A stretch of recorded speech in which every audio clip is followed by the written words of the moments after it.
Trinity. I'm really proud of what I've created. A bunch of videos. I have a whole playlist of a lot of the psychiatric medications I've taken. A few more videos to make, but I'm really proud of what this playlist I've created of all of this information about, just my personal experience about different psychiatric medications. And I kind of want to talk about um, mental health treatment and just mental health in general of how we treat it because in my opinion psychiatric medication is only one tool in our toolbox of how we can approach our mental health.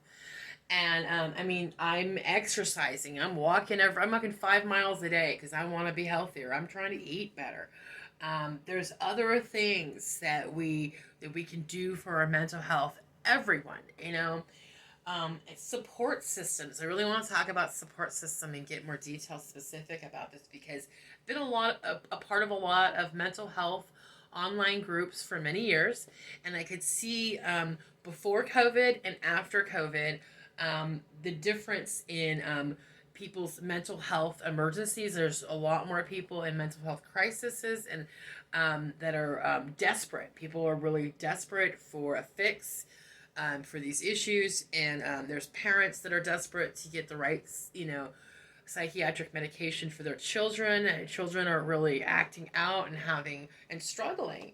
And what I've got to say about, support systems here is that we need to be really careful and aware like which groups we're putting ourselves in, um, because some support can be helpful and some support can be harmful, and we really need to be really critical in how we look at this, right?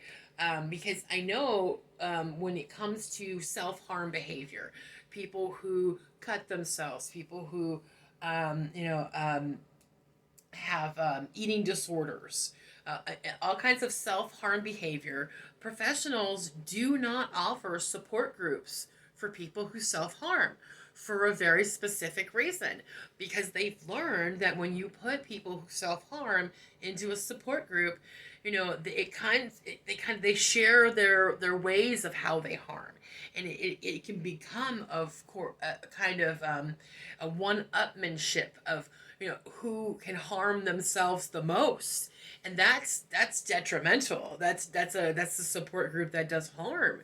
So we need to be really careful of where we're getting our support, and how that's affecting us. And I think that's really important to say. Yeah, like we need to be really careful about where we're accessing our help from, and is it really really helping us? And it's good to question it, because the same support group, like I've been to so many different support groups throughout my life, and the same groups that I got a lot of benefit from, also it had wiggle room there where somebody could take advantage of the group. If one person came in and they could disrupt the whole energy of the group just by being a little weird. And like,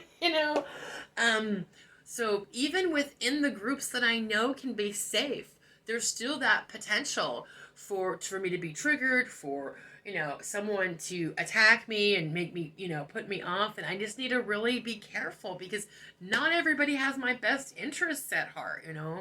I try to be supportive in these online communities, and I've gotten a lot from it that's been helpful, but it's not. I'm saying here. I don't want to rely on just any one thing for my mental health. It's about having that toolbox of many different things, of exercise, diet, support, the proper support, and then and meds if meds are necessary. But I feel like I just really want to caution people that are young. It's normal. It's a normal stage of life when you're young to be depressed, to be anxious. Teenage angst. It's totally normal. And to try to escape from that by using drugs, legal or illegal, it's not beneficial. It stunts your growth.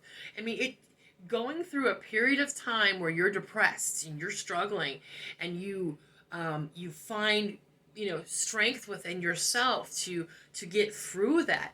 That's a normal growth process that I wouldn't want to squash. in young people that are so desperate to just have relief from suffering. Yeah, I understand wanting relief from suffering, but pills aren't the answer. I mean, I've done all the pills. That's why I made all these videos. It's because I've tried them all. I think all of them. But anywho, having um, good mental health is having the ability to take from all different place resources in your life to come together to be a whole person, to treat all aspects of self, not just one piece, not just, oh, my broken brain needs some drugs to even out. It's no, there's so much more to who we are. Let's treat all of us, all our whole, our spirit, our emotions, our heart. I know there's so much to us. We're so multifaceted that there is not one answer. And yeah, I feel really good about my playlist here. Thanks for listening.